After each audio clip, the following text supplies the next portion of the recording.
Hello guys, welcome to wrestling YT. Heart break kid Shawn Michaels और Phenom the Undertaker की WWE की history में हमेशा से एक जबरदस्त राइवलरी रह चुकी है। हम यहाँ पे एक नज़र डालेंगे इनकी राइवलरी पर और ये बताने की कोशिश करेंगे कि ये कैसे कब शुरू हुई और कब ये उरूज पे आई और ये कब खत्म हुई। इन दोनों सुपरस्टार का डेब्यू WWF में 1988 और 1990 में हुआ और 1995 तक ये दोनों सुपरस्टार का सामना रिंग में कभी नहीं हुआ। पहली बार ये दोनों सुपरस्टार रिंग में आमने सामने आए एक टैग टीम मैच में। अब बिना किसी देरी के हम नजर डालते हैं the battle of Phenom the Undertaker और heart break kid Shawn Michaels पे।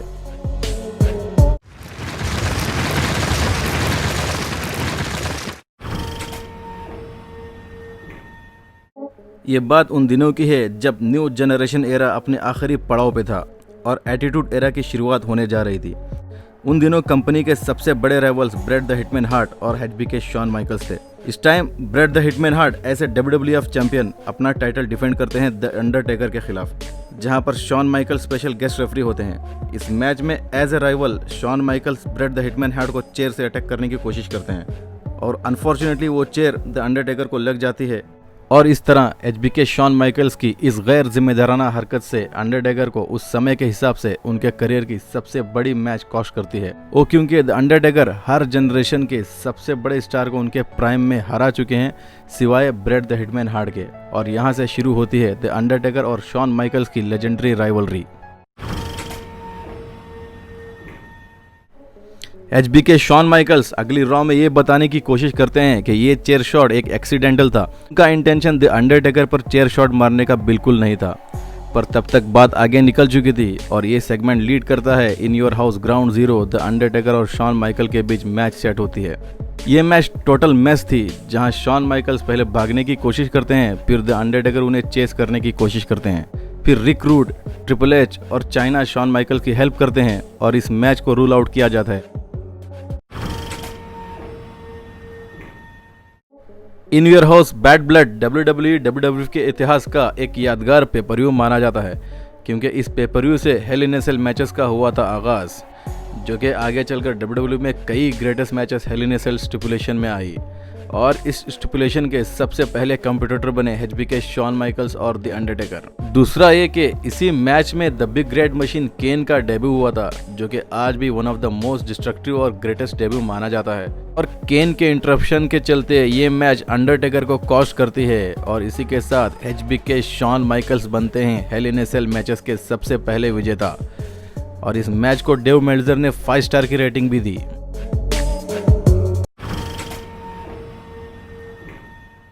शॉन माइकल्स को मॉन्ट्रियल स्क्रू जॉब के बाद WWF ने टॉप स्टार बनने के लिए चूजन वन बनाया, लेकिन अनफॉर्चुनेटली किस्मत को कुछ और मंजूर था, क्योंकि यहाँ पर शॉन माइकल्स केन और DX के इंटरफेयर के चलते इस मैच को अपने नाम जरूर करते हैं और इस मैच में वो ऐसी इंजरी का शिकार होते हैं जिसकी वजह से शॉन माइकल्स के करियर के सबसे बेहतरीन 4 साल खराब हो जाते हैं।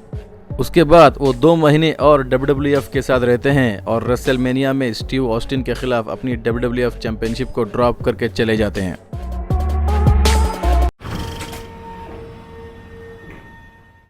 रॉयल रंबल 2007 में रैंडी ऑर्टन और एज को एलिमिनेट करने के बाद फाइनल 2 कंपटीटर रह जाते हैं, शॉन माइकल्स और द अंडरटेकर। शॉन माइकल्स के रिटर्न के बाद अंडरटेकर से उनका सामना रिंग में पहली बार होता है। ये वो मोमेंट था जब 10 साल बाद अंडरटेकर और Shawn Michaels face to face होते हैं। 2007 Royal Rumble Undertaker Shawn Michaels को एलिमिनेट करते हुए अपने नाम करते हैं और अगले साल 2007 रंबल के फाइनल 2 कंपटीटर 2008 रॉयल रंबल की शुरुआत करते हैं। यहाँ शॉन माइकल्स अंडरटेकर को एलिमिनेट करके अपना हिसाब बराबर करते हैं और यहाँ से इनके बीच तनाव दोबारा बढ़ जाता है और यहाँ से अगले 4 रेसलमेनिया के लिए एक नई स्टोरी लाइन की शुरुआत होती है, क्योंकि अगले 4 रेसलमेनिया के लिए द अंडरटेकर की बिल्डअप और स्टोरी लाइन सिर्फ शॉन माइकल्स और उनके DX के पार्टनर और क्लोज फ्रेंड ट्रिपल एच के इर्द गिर्द होती है। रेसलमेनिया की 25वीं सालगिरह पर WWE के 2 ग्रेटेस्ट सुपरस्टार अंडरटेकर और शॉन माइकल्स अपने करियर के लेट स्टेज में भी ऐसी मैच डिलीवर करते हैं जो आज तक की वन ऑफ द ग्रेटेस्ट या the greatest WrestleMania match ever बन जाती है, और इस मैच को जीतकर अंडरटेकर अपनी स्ट्रीक को बरकरार रखते हैं।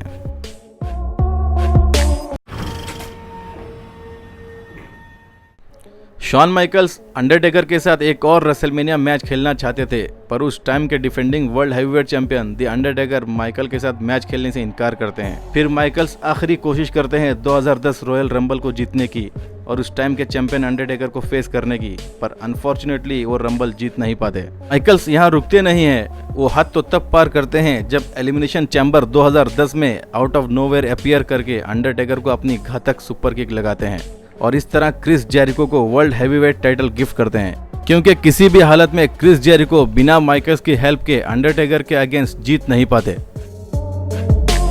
You know something, Undertaker? I can beat you. और इस तरह फिर रेसलमेनिया 26 के लिए शॉन माइकल्स चैलेंज करते हैं और अंडरटेकर उनका चैलेंज एक्सेप्ट करते हैं, बट ऑन वन कंडीशन। अगर इस मैच में वो हारते हैं तो स्ट्रीक इज डन, और शॉन माइकल्स हारते हैं तो शॉन माइकल को रिटायर होना पड़ेगा। इस तरह बहुत कुछ दांव पे होता है और इस मैच में द अंडरटेकर विजेता बनते हैं और इस तरह से शॉन माइकल्स अपना आइकॉनिक करियर ख़त्म करते हैं।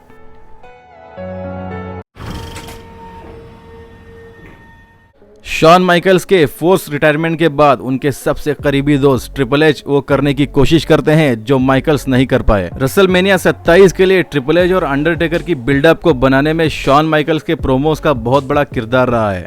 रेसलमेनिया 27 में ट्रिपल एच को हराने के बाद अंडरटेकर एक बार फिर ट्रिपल एच को इन्वाइट करते हैं रेसलमेनिया 28 के लिए।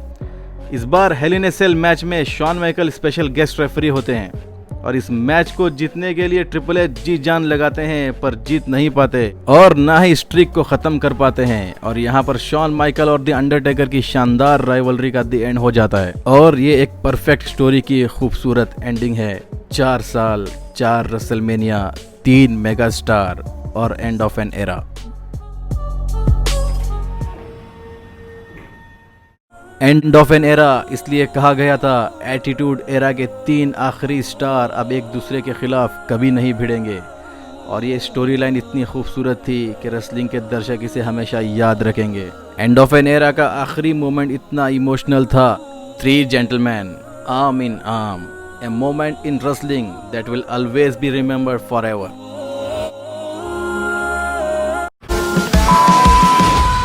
फिर कुछ साल बाद 2018 में सऊदी अरबिया में पेट्रो डॉलर के आगे झुककर इन सुपरस्टार को WWE दोबारा भिड़वाती है।